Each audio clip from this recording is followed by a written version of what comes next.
Wow.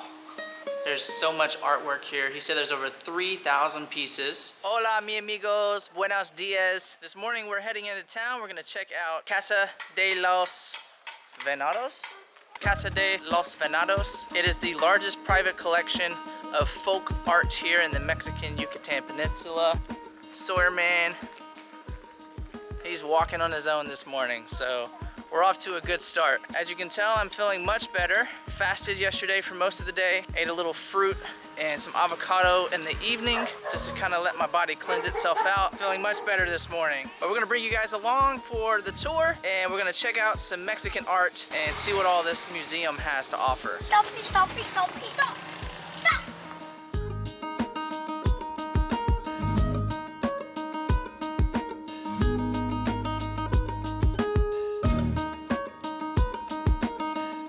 Little man made it about 5 blocks before he asked to be carried. We'll take it. He's been doing a great job though. He walked all the way into town with mommy yesterday to go to the market, and he wanted to walk back, but they had a lot of stuff that they needed to grab a taxi and come back with. So he probably walked 3/4 of a mile yesterday without getting carried. Not too bad for a 3-year-old if you ask me. We got a little longer to go.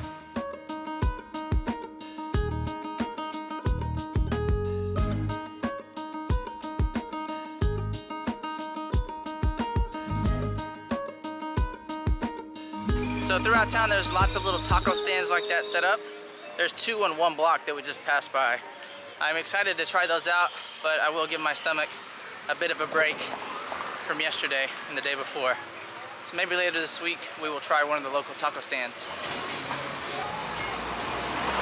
For those of you who know us and know the kids, it's always been a struggle since they were little to get them to drink regular water. We've always had to flavor their water. We've come to know it as blue juice, water juice. But Sawyer this morning has been begging for just regular water. So I think we've achieved a milestone where the kids will just drink regular water. So that's a plus. You know why I want regular water? Why? Because it's yummy and it makes me healthy and strong.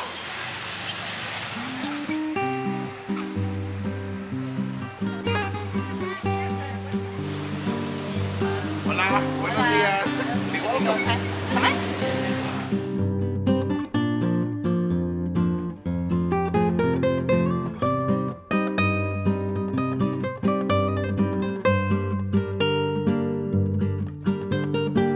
The owner's John Venator. He's originally from Portland, Oregon, and his wife Dorian is originally from Chicago, Illinois. They have been in Mexico for 59 years, collecting all about Mexican art, what in English we call Mexican folk art. We call it that way because the pieces that you see the owners have in collection, they are pieces that the owners buy to the artisans from Mexico. They don't buy it in a famous museum. The artisans, they are native people from the little towns of Mexico. Their life is to make the handicrafts, or maybe because they sell them, they buy food to have their family.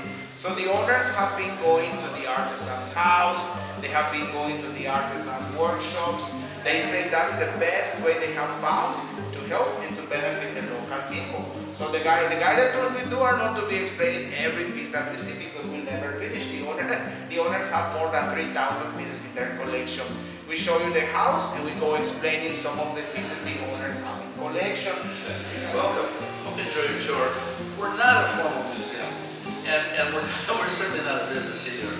Opening the house just to raise money for local charities.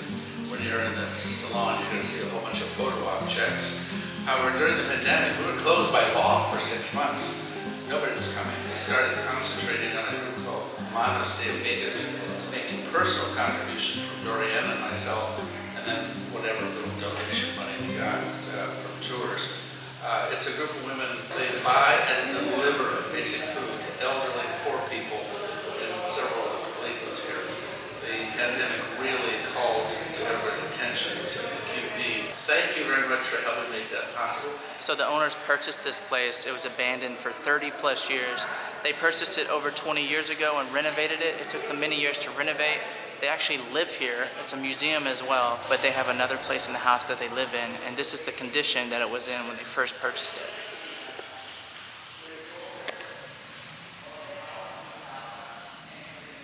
San Antonino, the Castillo Velasco. It's a little town in Oaxaca, Mexico. The artisans Jorge Valencia and his father Luis Valencia, they came to the house in 2007 to measure the size of the wall because the artisans thought it was going to be a small piece.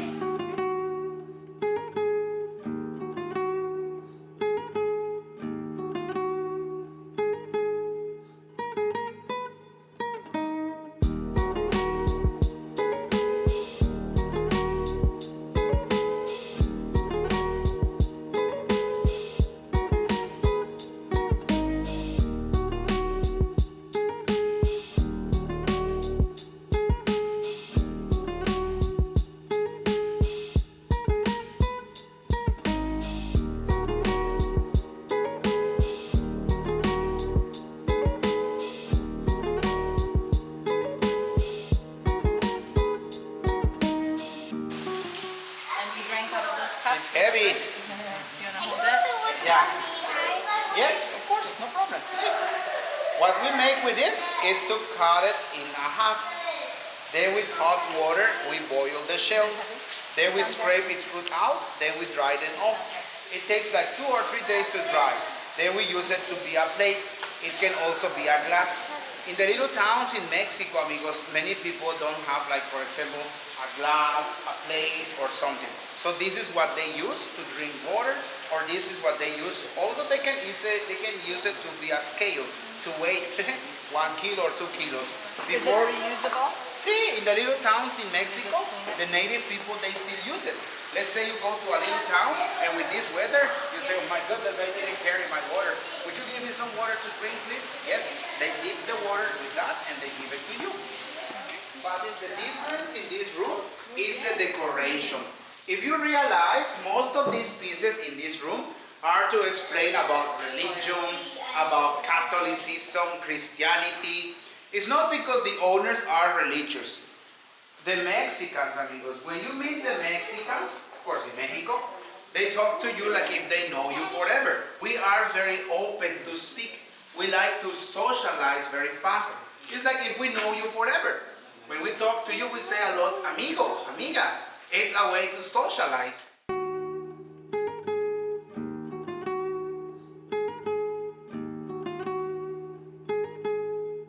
Amigo, I hear you. Do you have a question?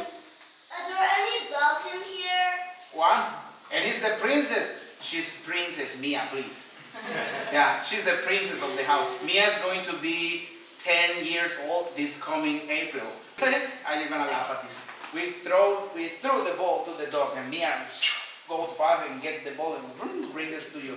But now the way we do it is I throw the ball and I go to get the ball. Mia just wait for me like I play. She plays fetch with you. See, exactly, but she watches me playing with her. See, we have a lot of legends in Mexico too. Mexico is a diverse country because in the little towns, the native Mexicans still believe in their legends.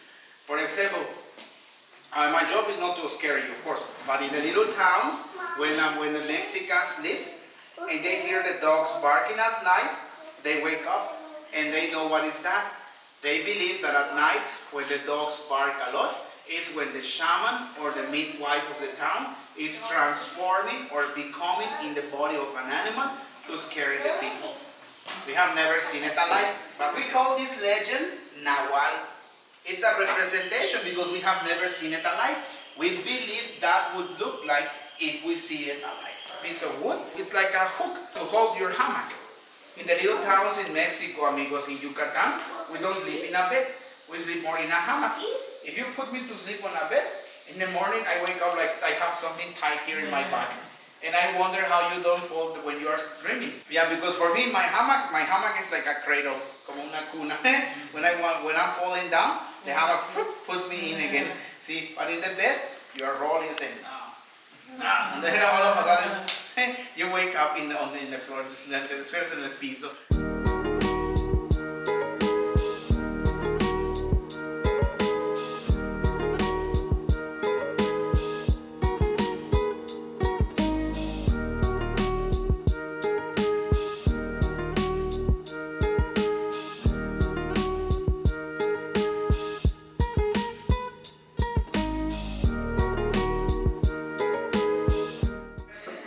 was born in 1907. When she was born, she had a disability in her right leg. The name of her disability was poliomyelitis. One of her legs, the right one, was longer than the other one. So with therapies and exercise, her doctor said that they started to heal the problem. Unfortunately, her toes were not healing. That's when the doctors had to cut off Frida Kahlo's toes. Yes? What is this step for? It's just for decoration. Yeah, if you check it, before, in English, do you know what we call straw? Not the straw to drink something. This, the palm straw. Like the palm. So some people make their houses. Sort of like hay. Exactly. Yeah, Some like- people make their houses and they don't put the love, they put the straw. So this piece that you see here, it's made with straw, but it's before the straw opens. When it's just like the trunk of the straw, before it opens to be a leaf straw, it's what it's made of. That's also Mexican art. And above Frida Kahlo's bed, there is always a mirror. I think in this book, there is a picture of what I'm telling you. Here you see, let me find the picture. We have a picture to show you here. This is the bed, and above the bed, there is always a mirror. When Frida Kahlo was sad, when Frida Kahlo was angry, or the way she felt, it was what she was doing. Yes? What is that? It's like a towel, I don't know. I don't see it. What? Maybe it's a tiny bed? Maybe. For a doll? It's actually a tiny bed. Well, yeah, you're right. Yeah, that's true. It's a tiny Is bed. that for a baby? Maybe for a doll. No, Frida Kahlo wanted always to have a baby, but she wasn't able by the problem she had with the accident. That's the reason you see her with the monkeys and parrots. If you see, I show you a picture so you see. She is here with a monkey. She's hugging the monkey because that was one of her desires, to be able to have a baby. That's Frida Kahlo and her husband, Diego. Frida was only 22 and Diego Rivera was 42. That's one of the reasons Frida Kahlo's mother didn't like Diego, because they were living together but they didn't have the same age. But Frida Kahlo's mother said to the Frida Kahlo, she said, if you get married, Diego, it's like to marry a cute, beautiful dog with a huge, big elephant. Because Diego Rivera was very different. Frida Kahlo died in 1954, and when she died, 2 years after she died, her husband, Diego, donated the house where they were living to the Mexican government, okay?